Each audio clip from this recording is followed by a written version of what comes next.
We live in a world where we develop these habits that we do every day and it becomes a routine. And so we're all creatures of habits. We love routine, so we get comfortable. And you never want to be comfortable because once you're comfortable, you aren't going to broaden the horizon and jump into trying new things. Before we jump into today's episode, I want to start by thanking you guys for watching our channel, but also to support the brand, you can head to fitgrindapparel.com, use code Alyssa or Jordan 20 and save 20% to spice up your gym outfit. All right, welcome to episode 2. I'm Jordan. And I'm Alyssa. And today our topic is going to be the danger of complacency. So we're going to talk about what complacency is, what it causes, and really the dangers of becoming complacent, not just in the gym, but also in all aspects of your life. Yeah, for sure. I think that can go in so many different directions. Oh, yeah. So it's going to be a good one today. Yeah. So really what complacency is there's this difference between settling and always striving for more. And I think really, if you have that mentality of proud but never satisfied, that really is the avoidance of complacency. And complacency is stagnant. It's a place where there's no progression, there's no improvement. It's just you're okay with where you're at, and there's no progress from complacency. And it really is dangerous. It's a dangerous spot to be. And today we're going to talk about how you can overcome becoming complacent and how you can really always have something that you're working towards and always reaching to achieve a goal. We live in a world where we develop these habits that we do every day and it becomes a routine. And so we're all creatures of habits. We love routine, so we get comfortable. And you never want to be comfortable because once you're comfortable, then you aren't going to broaden the horizon and jump into trying new things. And I think that's kind of what we're going to dive into today. Yeah. And this can apply to more than just the gym. I mean, like we talked about in episode 1, the gym can teach you a lot of things, and the gym can teach you hard work, discipline, and really develop that work ethic. But complacency doesn't have to just be fitness and gym focused. It can be in all your different aspects of your life. And really, avoiding complacency is taking that first step to set a goal and think of what it is that you want to achieve so that you can always be working towards something, so that there can always be the next thing. And I think that it's so easy to set a goal, reach it, and then not set another goal. That's where a lot of people get stuck, I think. I think that they will set their goal, they'll achieve it in a certain amount of time frame, and there's never that next bar that's set. It's always, I achieved my goal, that's great. Now I'm just going to do the same thing that I was doing. And the definition of insanity is doing the same thing over and over again and expecting a different result. So if there's a different outcome that you want to achieve, you have to do different things to achieve that outcome. So always just setting that next bar and figuring out, maybe you set more goals that are a little bit more long-term. So if you set a goal that, hey, I want to be able to do my first push-up, and then you achieve that goal in less than a month, you have to think of the next thing. Okay, next progression might be the next 10 push-ups, but maybe you set something crazy like, hey, I want to do a Murph, which is, for anybody that doesn't know, it's a 1 mile run, 100 pull-ups, 200 push-ups, 300 squats, and a 1 mile run. That is a big difference from doing one push-up to 100 push-ups. But if you have that goal of, hey, it's not going to happen tomorrow, but it's this long-term goal, I think it's really easier to set those little mini milestones and keep achieving those so that you're working towards that ultimate goal. And again, that's just a fitness example. You can apply this to your family, your work. You can apply this to your financial life. You can apply this to all different things, but just never settling for good, never settling for okay, always just trying to do that next thing. I think that's very powerful. Yeah, so that would be tip number 1. Set the goal, set the standard, but then know that there's more to just getting to that goal, setting little goals to go alongside that.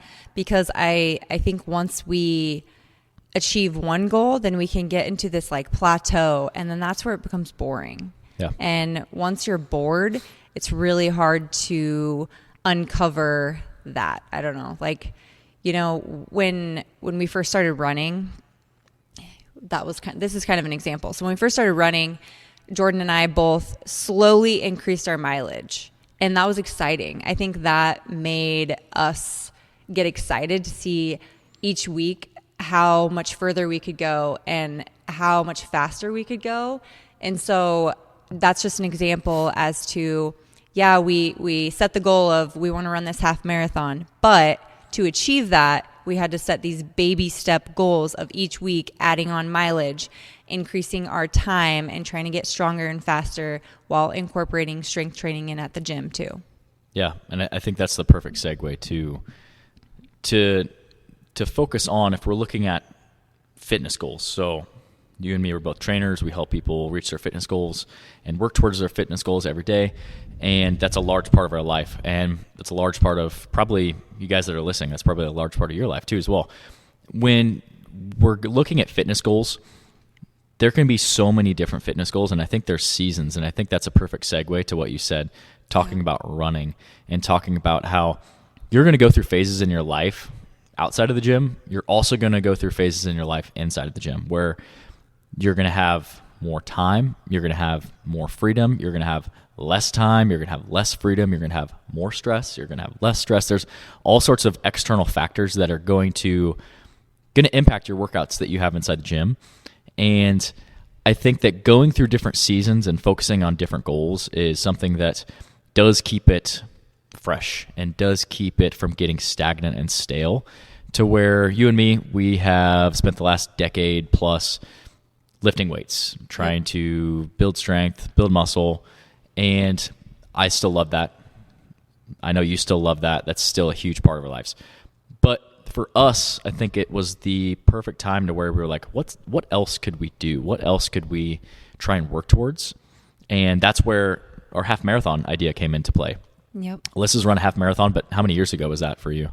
Oh, that was like pre-babies, so 2010? Yeah. Okay. So over 12 years ago. So she had done one before. I had never done one. So this one that we ran in October, we ran on October 15th this year, was our first half marathon. And I've always said, you know, being in the fitness realm, it's like, yeah, I want to run a marathon someday. But it was a far cry. Like, it was like, if I did it, I would struggle. I would hurt. It would not be fun. It would be miserable the whole time. So that half marathon was that first step of let's do this. And, 13.1 miles sounds like a lot, but when you come with a game plan and you have a plan of attack, and that's what makes it fresh and that's what makes it fun, is never limit yourself to think that you can only do one thing with your fitness, or that you can only do power lifting or bodybuilding, or you only do CrossFit, or you're only a runner. I think by going through different phases and focusing on different things, it really does allow you to become very well-rounded. Yeah. And it also, mentally, for me, it keeps things mentally stimulating, where when we're running, the focus is on a certain pace with the run, or the focus is on a certain heart rate, or keeping it below a certain heart rate. Or when we're lifting, the focus is on lifting a certain weight, or lifting a certain amount of reps, or doing a certain body part. So it really does keep you mentally fresh, and it does make you excited for the next run, or the next lift, or the next workout that you're doing. Like I said, this is just an example of how we train, but just always striving for more and never becoming complacent. I think that is the perfect example that we've experienced in our life recently that has been the definition of not becoming complacent, always striving for more. Yeah, so I think kind of leading back to what you said in the beginning, so that second step would be evaluating where your life is currently. So like Jordan was saying, I think we got to a point where I don't want to say got bored, but maybe burn out from strength training. So evaluate where you are currently in your life. Like, are you passionate about weight training? Are you passionate about running? And program your training or your goals around that. Because I always tell my clients this too. We never want to do something that we don't enjoy. We're less likely to do it when we don't enjoy it. So if you can make it enjoyable and you can find ways to be creative, then you're more likely to achieve that goal. Yeah, for sure. I mean, For the most part, you should enjoy your fitness. Now, if you're on the Echo bike and you're doing max sprints, you're probably not enjoying that, but it's very effective. It's good. Yeah, but for the most part, you should enjoy the workouts that you're doing. I enjoy that feeling like after. Yeah. Like you get this high that For sure. And maybe I'm just No, we're sick like that. Yeah. Maybe I'm just a sick individual, but I think after a long hard run or after a intense EMOM that we'll do together, where I feel like I could like vomit, I mentally feel, I think the reason I feel good after that is because it's a mental push. So that's kind of why Jordan and I, and you can speak for yourself on this too, but really enjoy running right now too, is it's a mental push. So in the gym, yeah, we're pushing weight and we're training our bodies physically and mentally. But I think when we're running, like there's times in my brain where I'm like, okay, I don't know if I can go any further. My legs are cramping up. I'm thirsty. I'm hungry, whatever it is. I think you have to mentally push past that. Whereas like in the gym, you're cranking out a couple reps and you're like, I just got one more. And on a run, you're like, shit, I got like 12 miles to go, or I got like 30 minutes to go. So it's just a different mental block that you have to push through. Yeah, I think that it develops different mental disciplines. So where, there's all different types of discipline, and discipline is something that the gym has taught both of us. Being disciplined in your life and in your work and in your fitness, and then your fitness can be so broad where, okay, I'm going to be disciplined with, I'm not going to skip legs today, or I am going to stick to my rest time with strength training aspect. But just to your point too, the discipline within running is different. It's like, I'm going to go and do this run. I know it's going to hurt at some point. I know that it's going to not feel good. I might hit a wall at some point, but it just really does teach you to keep literally taking one step forward at a time. And I think that's something that's super, super powerful, that there's a lot of benefits, health benefits and mental benefits for both strength training and running. And in our experience, that has really been something that's been great to mix those two together. And it is, like I said, the perfect example of not being complacent with, always just testing out new things, always just dipping your toe in the water and being like, what if I did this? What if I did this half marathon?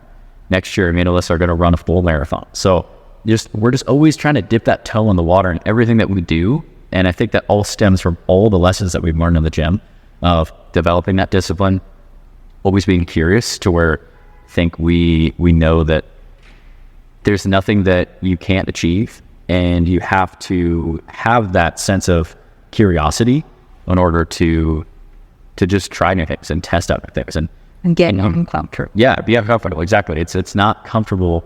There's a lot of people that go up running initially and they're like, how do we enjoy this? Or they never experience that runner's high that you might get. And it takes a while. Yeah, it takes a while. Their legs hurt. They get shin splints. They might be dealing with some knee injuries and stuff like that. But there is a point where you get to that point where you enjoy it. You just have to stay disciplined with it, and you have to, like I said, always have that growth mindset of, I'm not going to be complacent with that I can't be a runner. I'm not going to be complacent that I can't lose weight, or I'm not going to stay complacent and say that I can't lift this amount of weight or I can't achieve this fitness goal. You can. You just have to always be dipping that toe in the water and just inch the needle just a little bit at a time. It might take a year, might take 2 years, but you can achieve things if you always have that sense of curiosity. Yeah. And like you said, being disciplined, I think for Jordan and I in the beginning, when you think of running, you think, okay, I'm just going to lace up my shoes and go outside and go for a run. But there's more detail into that. So there's proper fueling that needs to be incorporated with that. There's proper form that we've kind of like gotten better with over time, I feel like. And that's why we incorporate the strength training too, is because we both found that we had some injuries along the way, probably me more so than you, but so you got to find that balance of being able to get some strength training in, making sure you're properly recovering and not overdoing the runs, because like I was saying, the discipline aspect, when Jordan and I think of run, we're like, all right, let's go. We want to go hard. Yeah, an athletic, competitive background. Yeah, especially when we're together. I'm like, shit, I got to keep up with him. Like, So I can't let her catch me. and yeah, so it's actually kind of an ego, an ego check, I suppose, when you're trying to do more of those aerobic runs and bringing that heart rate down. That to me is discipline, because I got to say, hey, your time isn't going to be great today, but the focus is not on your time. The focus is on getting better and stronger and being able to go longer. And over time, that does improve. So that's another example of being disciplined. Just allowing your body to do different things, I suppose. Yeah. I mean, we talked about running and being disciplined and not staying complacent in your strength training workouts, where you still should do both. You should always have conditioning, and you should always have strength training, and you should always focus on nutrition. And being disciplined with all three of those pillars is super important to achieving whatever fitness goal that you have. I mean, coming into the gym and always, again, being curious with, hey, I wonder if I could pick up that weight, or, hey, I did 10 reps at this weight last time. Let's not do the same thing and stay complacent and lift the same weight for 10 reps again. Let's try and add 2 more rounds. Well, let's try and bump up the weight.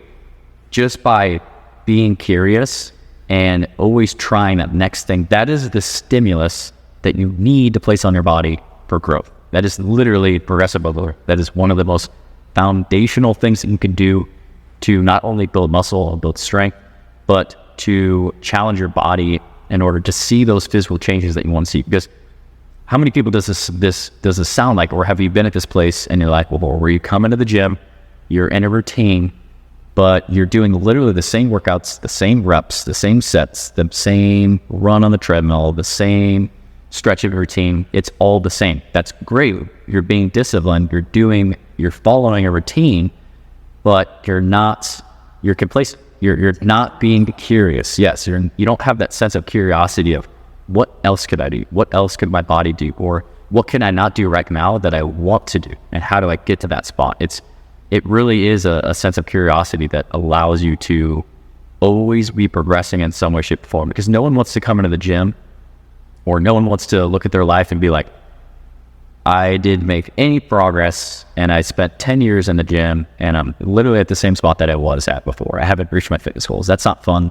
That doesn't get you amped. That doesn't get you excited. What makes me excited is when I have a client that comes in and they have this big goal, and I see the struggle, and I see the discipline that it takes for them to come in and put hard work in, and 3, 6, 9, 12 months go by and they reach these amazing goals. Like, that is so powerful. That's so motivating. And it's something that is that really just is the reason why we do this. And that is the perfect example of people going out, being curious, showing up, staying disciplined, and never being complacent with the limits that they might define themselves as. Yeah. And so what made me think of this, you mentioned our clients, and so my brain instantly goes to the goals that people set when they come in to see us. And you mentioned too, like, we have personal goals outside of the gym and goals that are inside of the gym. But I have a lot of people that come in and their goal may not even be gym related. It may be, I want to be able to go play with my grandkids. And so they just want to be able to move better and feel better so that they have more energy and can get up and down on the ground so that they can go be with their grandkids. And that is what, like, drives me too, because working out is more than just, oh, I'm going to get big and strong and beefy and, like, lift all this weight. And Jordan's laughing because that is definitely not me. So my mindset is like, I want to look good, feel good, move well. Yeah. Don't ever define, just because someone does one thing doesn't mean that you have to do the same thing. Always figure out, at the end of the day, don't worry about what anyone else is doing. Worry about what you want to achieve. If you want to do 10 pull-ups, more power to you. If you want to go learn this crazy yoga pose, go do it. If you want to go run a marathon, go do it. If you want to lift 1,000 pounds, go do it. Like, more power to you. I've talked about this on YouTube before, and I'm going to reiterate it here. I hate in the fitness realm where people will bash on other types of fitness, and CrossFit gets a lot of hate. That's one that is very popular for people to hate on. But if anyone is going out and moving their bodies and and it's living that healthy lifestyle, more power to you. Like, I support that 100%. If you're passionate about what you're doing and you are consistent with it and you have that growth mindset, I am all for it. And like, we can be friends if you have that type of passion for that. And that's something that is super powerful. So go out, figure out what you want to do. Go out and enjoy your workouts, whatever it may be. It doesn't have to be, what this cover model is doing or what everyone else is doing. You have to find happiness and fulfillment in your workouts and in your fitness in order to stay with it and be consistent over the course of your life. Because the goal is not just to lose weight and really cut all your food out of your diet for 3 months and then go back to eating the same way you were, gain weight, and it's just this revolving door. The goal is to learn how to incorporate fitness and health into your life over the course of your entire life. And I think that that's something we're very passionate about. We also understand too is there's going to be different phases in your life. There's going to be different goals that you want to achieve. But if you always are working towards something, that is super powerful. And that's what keeps you coming back. That's what really draws you back, is like Alyssa was talking about. Sometimes you'll go through this really hard workout and then you get this high at the end and you're like, if you think back to the hard part of the workout, in your right mind, why would anyone want to come back and endure that? But there's this sense of like accomplishment. There's this sense of like grit and growth and like, I did that, I achieved that. Now that let's move the needle up a little bit more. And I think for me, that's really what keeps me coming back is I know I can do that. Now what else can I do? What's the next thing that I can do? Yeah, for sure. I think something that we are really lucky to have is each other. So not to be cheesy or anything, but I'm sure you're just soaking up all this cheese. But seriously, I mean, like when you have a lifting partner or even maybe a trainer in some people's cases, some days you don't want to be there. Some days I don't want to be there. We both can help push each other past those mental struggle referring back to like having different goals. Sometimes Jordan will be like, I want to do this. And I'm like, that sounds fun. I might want to do that too, so I think just having a community or people with like-minded goals or visions as you really helps you stay focused and stay motivated and disciplined. But also, speaking of discipline, something that I wanted to also mention is that when we're disciplined with our diet, sometimes that can lead down a rabbit hole. So jumping into the diet side of things, I think we need to be disciplined at certain phases of our lives. Yeah, so sure. We both kind of talked about this the other day too, during the holidays, Jordan and I are like, we're just trying to get through the holidays and continue to get our workouts in and enjoy the time that we have with friends and family and the kids and balance of eating the things that we enjoy. I know this time of the year and it's like cookies galore, and that is my favorite thing during the holidays. So I'm going to let that, slide into the diet here and there. But I think there's phases where, we have the wedding and we're like, if you really want to dial in and cut down and being disciplined in that phase of our lives. Whereas if you're disciplined 365, you're going to be burnt out and you're going to give up and your body is going to just be constantly at a state of stress. So I think just finding that balance of when to be disciplined as far as the diet side of things, but always pushing the gas pedal in the gym. Yeah, thank you. Exactly to your point, Alyssa, what you said, where you talked about how too much discipline can be a bad thing. Too much of anything can be a bad thing. And we found that out through our own personal experiences. And again, there's phases of life where, fast or rewind maybe 3, 4, 5, 6, 7 years ago to people that know us personally, exactly what we're going to talk about next is our too much discipline, too much being anal with our food. And if you don't know us personally, I will tell you about it. I think it takes going to those different phases of life to really find your balance. And I think that's a place that we're really at right now is, 80-90% of the time, me and Alyssa are eating clean. We're eating eggs, oatmeal, toast, we're eating sweet potato or chicken, we're having beef and we enjoy that. But we enjoy that. Yeah, exactly. And that's perfect because that was exactly what I was talking about next is I enjoy the foods that I eat most of our food is revolved around full food sources. It's revolved around leaf proteins, good carbohydrate sources, and in future videos. In future videos, we'll go in and we'll dive into specifically nutrition. We'll go in and really talk about that. But just to scratch the surface here, you cannot be afraid of any one food. There's no one macronutrient that's bad. Protein is not bad. Carbs are not bad. Fat is not bad. It's the right blend. Yeah, it's fuel to come in and be passionate with the workouts and give good effort. And, we revolve most of our food around whole food sources. And I think that is something that allows us to come in and continue to train and continuously give effort. But it hasn't always been that way where, we would restrict certain scenarios where we would come in and, I think back to when I was in high school, I was so anal with my food. I was the kid that I was packing chicken and rice and broccoli. And there's one time. I like a food scout. Yeah, this story is a good story. So I was crazy. There was one time, I don't even know if my friend knows this. I guess we'll see. I went to sleep over his house, just one night. I would weigh myself every single day. And they knew that I would pack my breakfast and that type of stuff. I would pack, my protein shake, my oatmeal, or whatever I was having. But I packed my scale, my legitimate scale, because I was so consumed. I had to know my weight. I had to make sure that I was gaining weight, and I was working towards my goal of building muscle. I had to know. I had to have that control, and to weigh myself at my friend's house, and I was probably 16, 17 years old at the time. So there is a point where you are doing too much, and you have to find that balance. So I would say we could describe ourselves on definitely the discipline side, maybe more hardcore side, but there is that balance. And I think that we found that, but it's taken time. We're refining that, where we've both taken it to extreme levels to find the perfect healthy balance of how can we adapt our healthy lifestyle, how can we incorporate the things that we want towards the goals that we want, but also not drive ourselves crazy to where we can't stay consistent for a lifetime. Yeah, so just like Jordan, I also was very obsessive. I would bring Tupperware with me everywhere.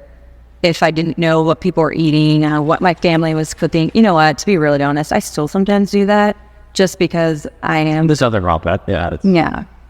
Just because I am so picky and I do have some food allergies and sensitivities, but those are just choices, whereas before it was like, I weighed everything out, everything had to be perfect, I had to eat everything at a certain time, and those things would get in the way of my day. And so, as I've gotten older and we're raising humans that are watching us constantly, I think that is actually what really drew my attention was, okay, my kids are watching me, my kids are seeing me, and I don't want to teach them to have this crazy obsession because they see mom or dad, and constantly weighing their food out or constantly passing on cookies or maybe they miss out on going out to ice cream because I'm like, I can't sit and watch you eat ice cream because chances are I'm going to eat ice cream.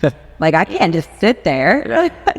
So, and I missed out on a lot of friends, going out to dinner because I was afraid to sit there and watch people eat. And now I've learned, okay, if I'm dieting, just look at the menu in advance, see what there is on the menu that I can eat, and modify. But it's not worth missing out on those memories and being with people because, we only have one life, and I'm not going to spend that life lonely because I want to look skinny.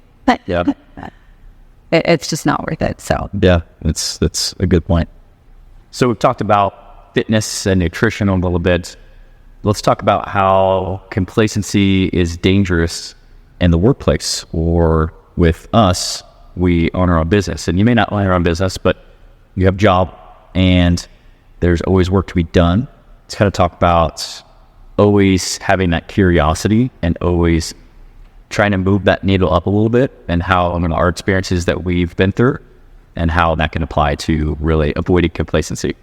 Yeah, so I feel like we are constantly trying to find the next thing to grow and grow our brand even, just because if we were just trainers for the rest of our lives, we would be at this plateau. And there's only so much effort that you can give in a day and be all of these other roles that we talked about too. Like, I'm a mom, I'm a wife, I'm a daughter, you know, like I want to have a life outside the gym as well. But in order to do that, we have to grow not only the gym and other aspects. So we have brought on different opportunities like the clothing.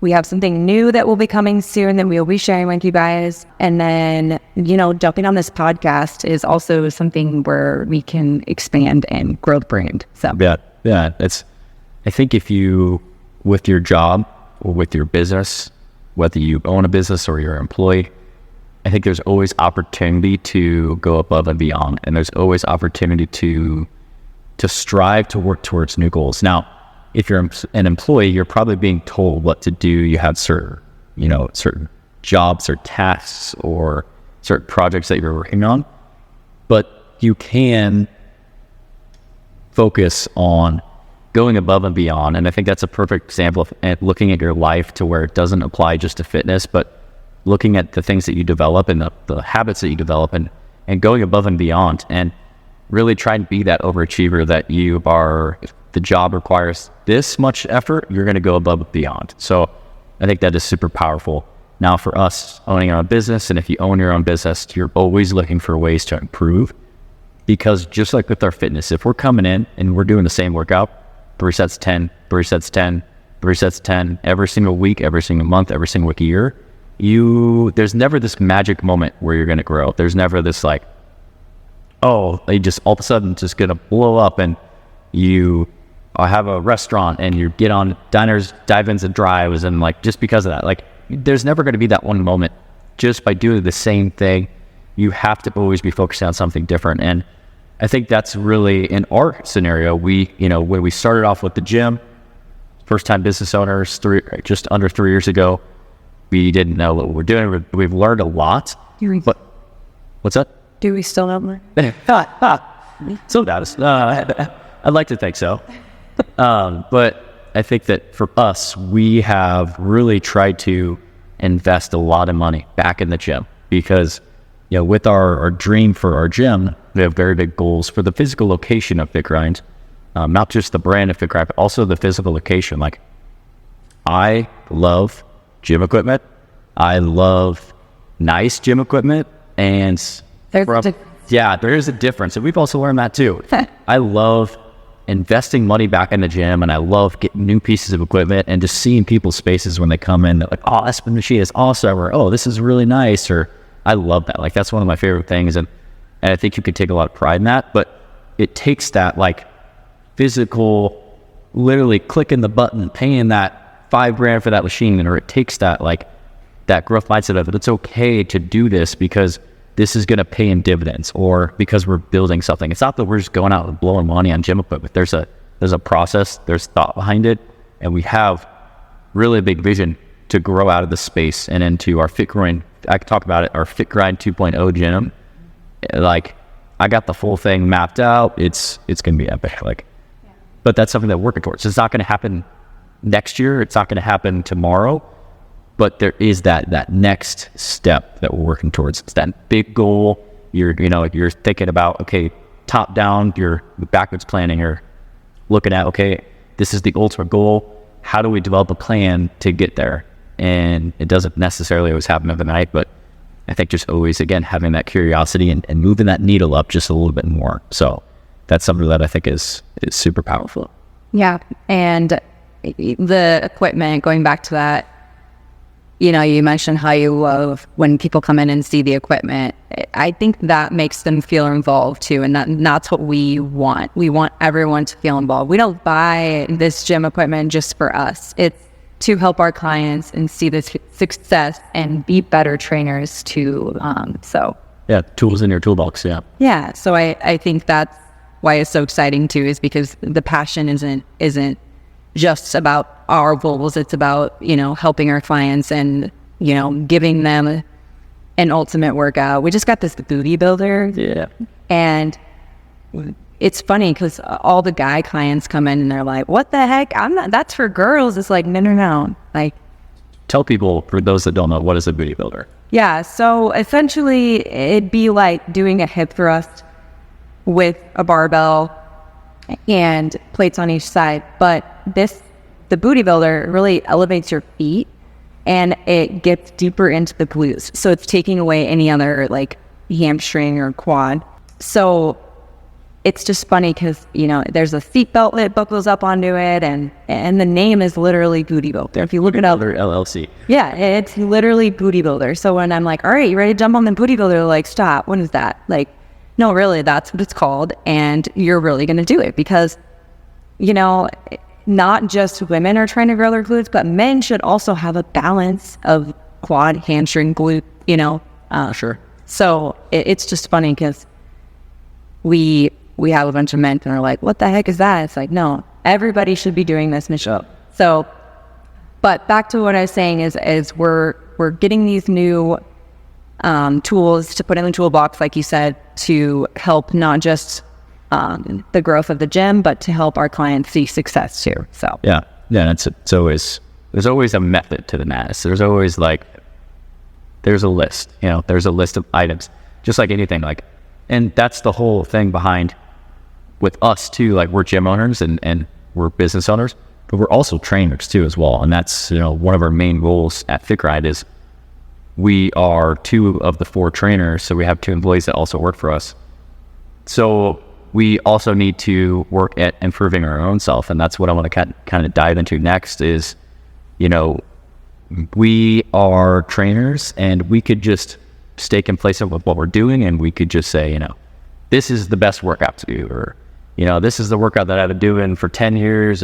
But always just moving that needle up. And I think that's something that Alyssa can definitely talk about. But I want you to have start that off for us to where, what does it mean to not be complacent in the workplace in regards to us being personal trainers? So basically what I'm saying is we are constantly doing research. So if someone comes in here and tells me, you know, hey, I got this back and hip problem, obviously chances are I'm going to evaluate and I'm going to know what to do with them. But as we dive deeper into things, I am going to continue to research and figure out what we can do to put together a plan. And also we use a chiropractor to help send clients to, so we can get a better understanding of exactly where they're at and put together this perfect plan for them. So shout out to Jake Anderson if you are in Omaha, Nebraska. Hello. Yeah.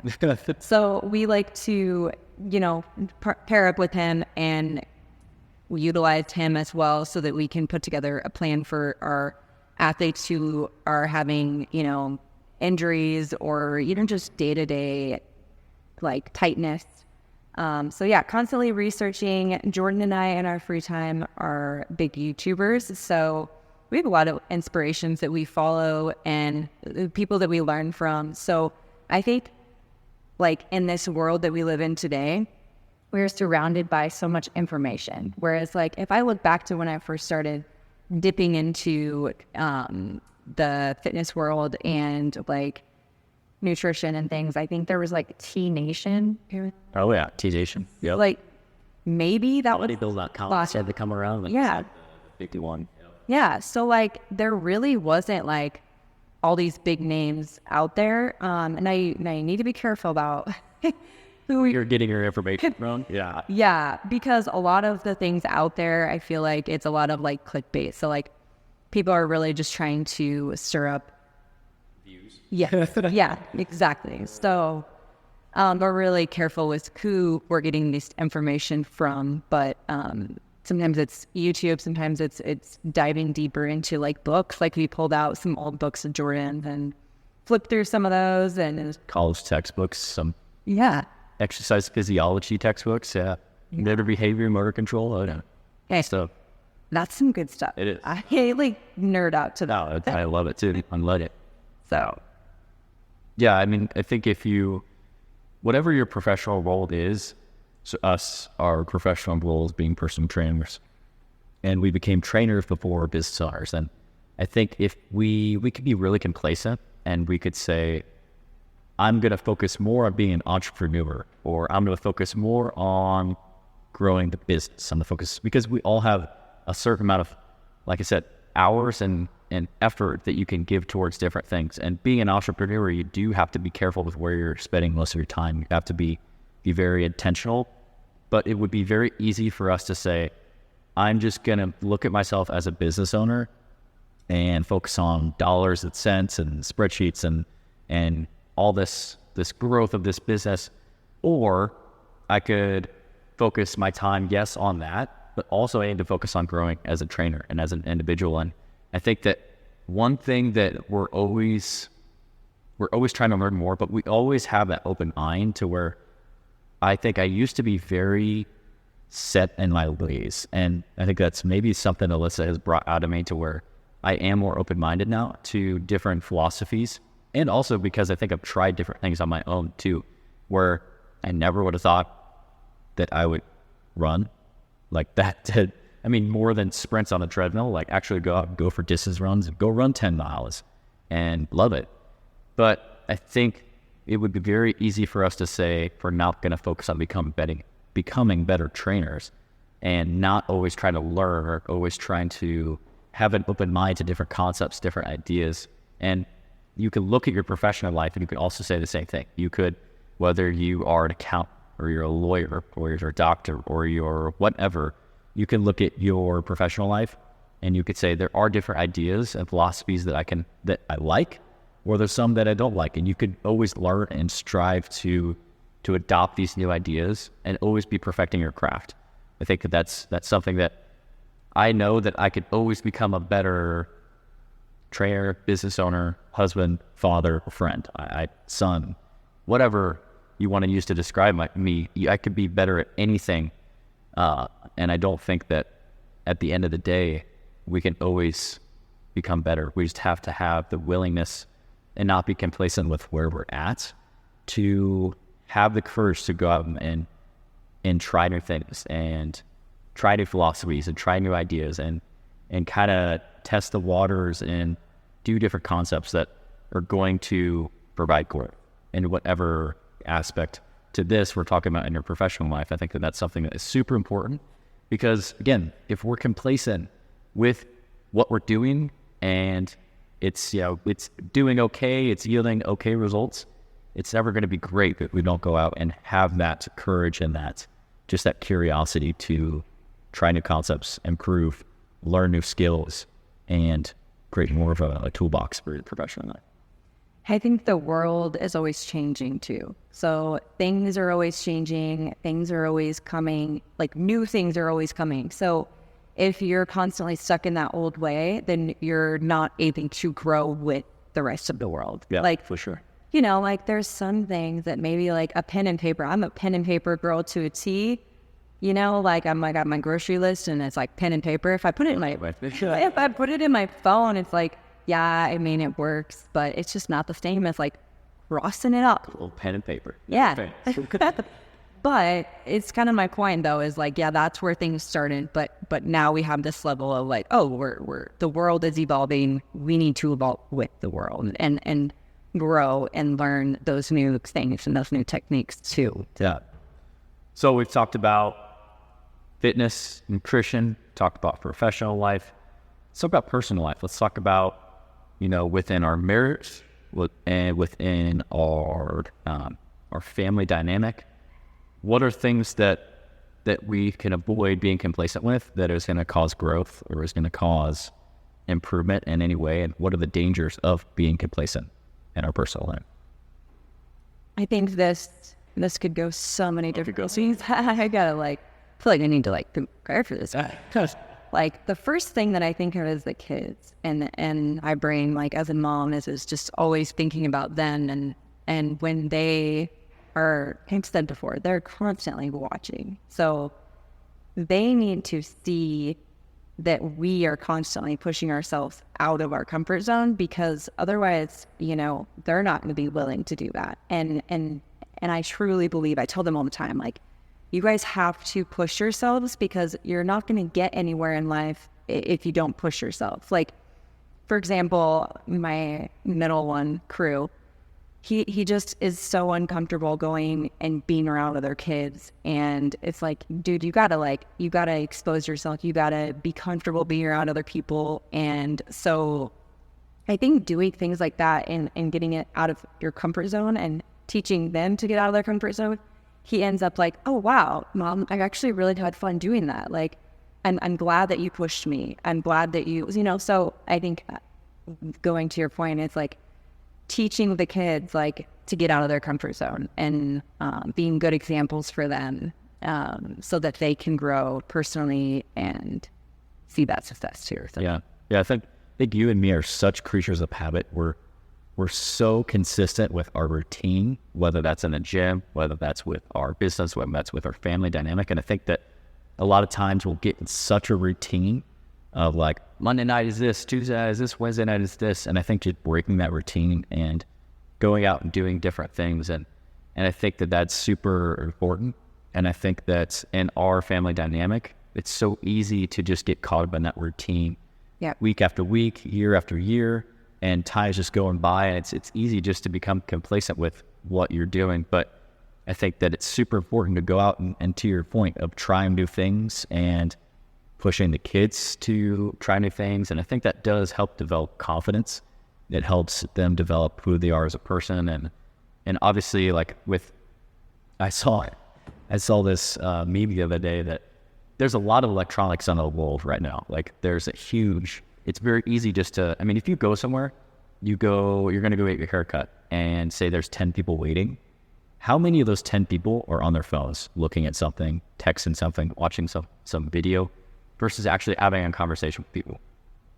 I would guess probably 10 out of 10. Yeah, even going like to dinner, they like hand you these like had things and I'm like, no, like I want to teach my kids like when we go to dinner, like we are having conversation, like present. Yes. Yeah, it's like you play this game and it's like you draw out of the hat, and the kids really like it. We draw out of this like hat or this mason jar or whatever, and it's like a question, and then we go around the table and we talk about it, and so I think just like trying to find ways to get around the electronics is a big one for our family too. Yeah. The meme that I saw the other day, I showed Alyssa this too. There was this kid looking at a cereal box, and he's like, when I was a kid, I didn't read my phone. I read the back of cereal boxes. And I was like, that is so true. That's so relatable to I feel that. Oh my God. Yeah. And you just read the cereal box. You read the cereal box 50 different times before, but you just, you were present in the moment and just focusing on what we were doing. And I think that is so true with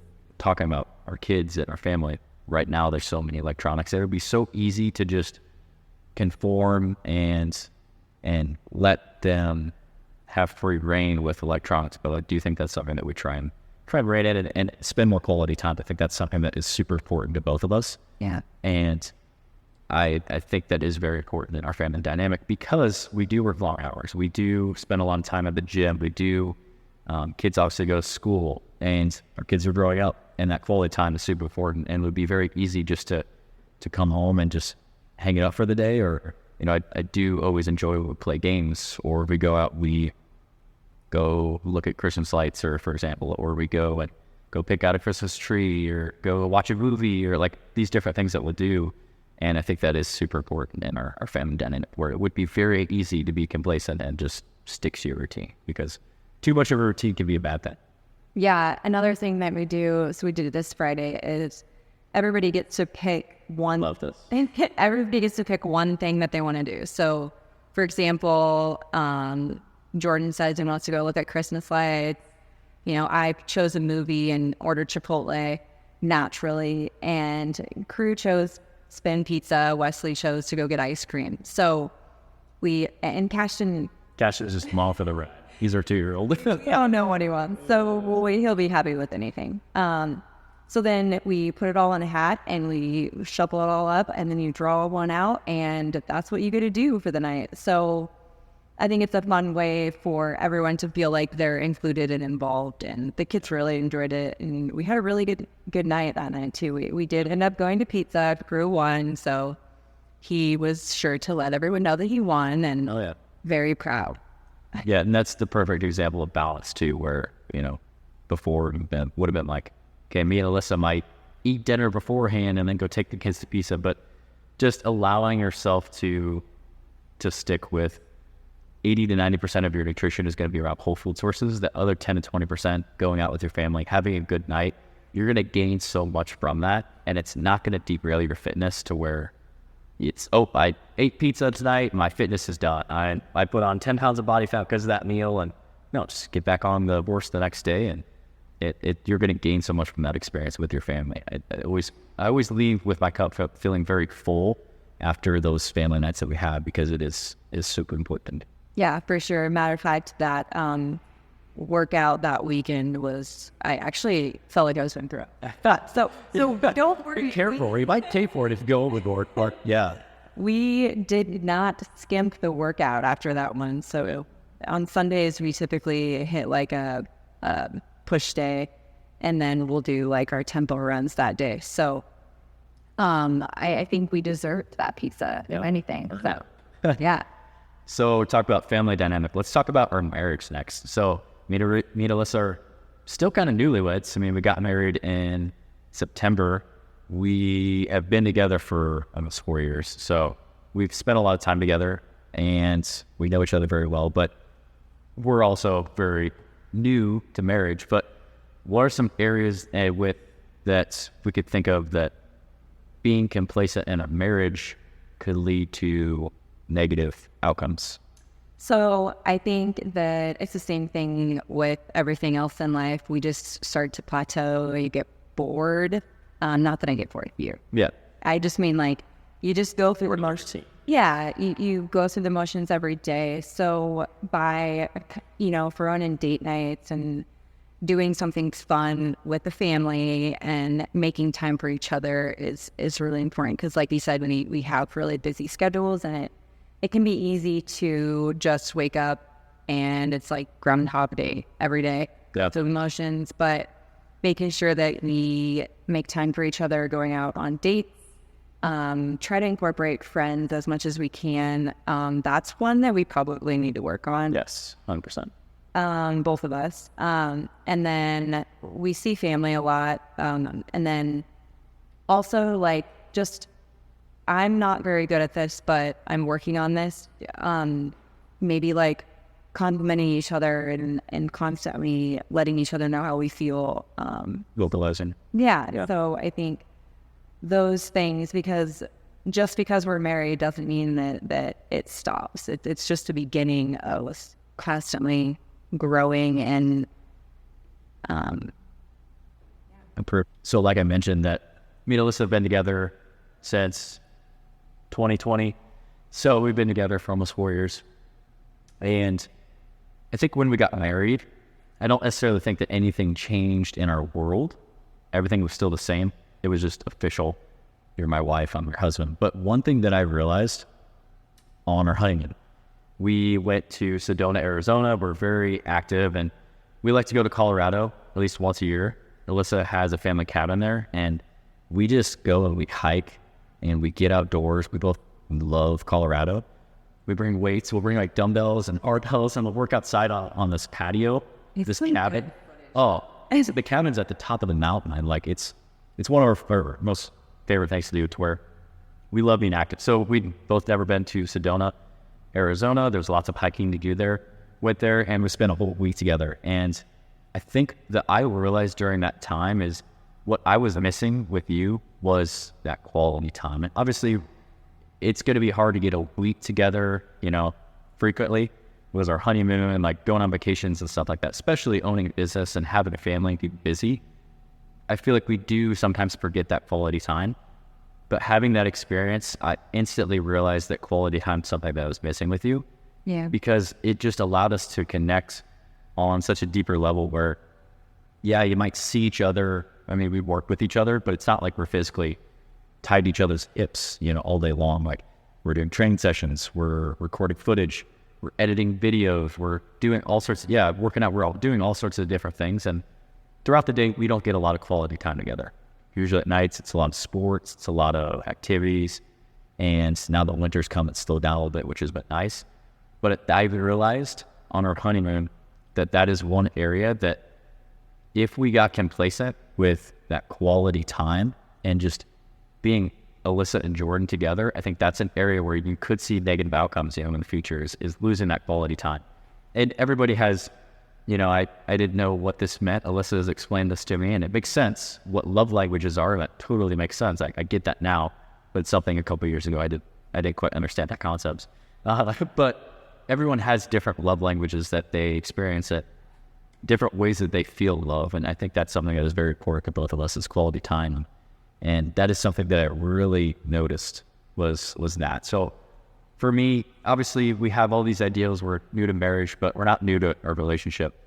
I do see that that's something that I am happy that we both kind of realized and are working at, because it would be easy to be complacent with going through your day to day and like, hey, yeah, you're my wife and I'm your husband, but not consistently working to grow not only our marriage, but also just our friendship. And I think that trip at Sedona, we had so much fun just being you and me, and not being any of the other things that describe us, being parents or being business owners, or we just could focus on us. And I feel like, yeah, your honeymoon is supposed to be amazing, but for us, I think it was an extra added layer of like an aha moment where we'd just been grinding and working hard and doing all these things. And it was an aha moment for me to where I realized that is super important. And I don't ever want to get complacent with that, because I do see how that could be dangerous or just damaging to our marriage, or not necessarily even damaging, but just like no growth. If you don't